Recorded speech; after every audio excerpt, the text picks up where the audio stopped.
Hello மக்களே, இந்த வீடியோவில் நம்ம ஆட்டுக்கால் கிரேவி எப்படி செய்யலான்னு பார்க்கலாம் வாங்க. அதுக்கு ஆட்டுக்காலை நல்லா சூடு பண்ணி அது மேலே நல்லா க்ளீன் பண்ணி எடுத்துக்கோங்க.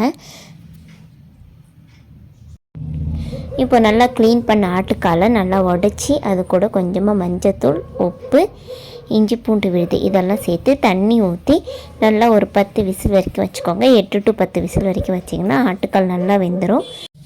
இப்போ ஒரு வானலில் எண்ணெய் விட்டு அதில் கொஞ்சமாக சோம்பு சேர்த்து சோம்பு பொரிஞ்சு வந்ததும் நறுக்கி வச்சுருக்கிற வெங்காயத்தை போட்டு நல்லா வதக்கி எடுத்துக்கோங்க. வெங்காயம் நல்லா பொன்னிறமாக வதங்கணும், அப்போ தான் டேஸ்ட் ரொம்ப நல்லாயிருக்கும். இப்போ வெங்காயம் நல்லா வதங்கி வந்துடுச்சு. இது கூட நம்ம நறுக்கி வச்சுருக்கிற தக்காளியை சேர்த்து இதையும் நல்லா வதக்கி எடுத்துக்கோங்க. இப்போ தக்காளி நல்லா வதங்கி வந்ததும் இப்போ கிரேவிக்கு தேவையான மிளகாத்தூள், மல்லித்தூள், அப்புறம் மட்டன் மசாலா இதெல்லாத்தையும் சேர்த்து நல்லா வதக்கி எடுத்துக்கோங்க. மிளகாத்தூளோட பச்சை வாசனை போகிற அளவுக்கு வதக்கி எடுத்துக்கோங்க. இப்போது கிரேவிக்கு தேவையான உப்பு எல்லாத்தையும் ஆட் பண்ணிக்கோங்க. இப்போ ஆட் பண்ணிவிட்டு கிண்டி விட்டுக்கோங்க.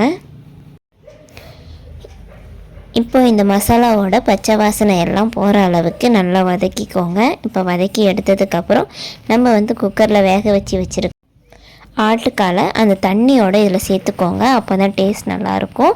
நம்ம ஆல்ரெடி அதில் இஞ்சி பூண்டு விழுதெல்லாம் ஆட் பண்ணியிருக்கிறதுனால நம்ம இதில் ஆட் பண்ண வேண்டாம். இப்போ டேஸ்ட்டுக்கு ஏற்ற மாதிரி காரம், உப்பு மட்டும் செக் பண்ணிவிட்டு தேவையான அளவுக்கு தண்ணி ஊற்றி நல்லா கொதிக்க விடுங்க. அவ்வளோதான். நான் உங்களுக்கு ரொம்ப கெட்டியான பதம் வேணும்னா தண்ணி கம்மியாக சேர்த்துக்கோங்க.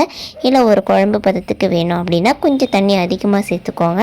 அவ்வளோதான். நல்லா கொதித்து வந்ததுக்கப்புறம் இறக்குனிங்கன்னா ரொம்ப டேஸ்டியான ஆட்டுக்கால் கிரேவி ரெடி.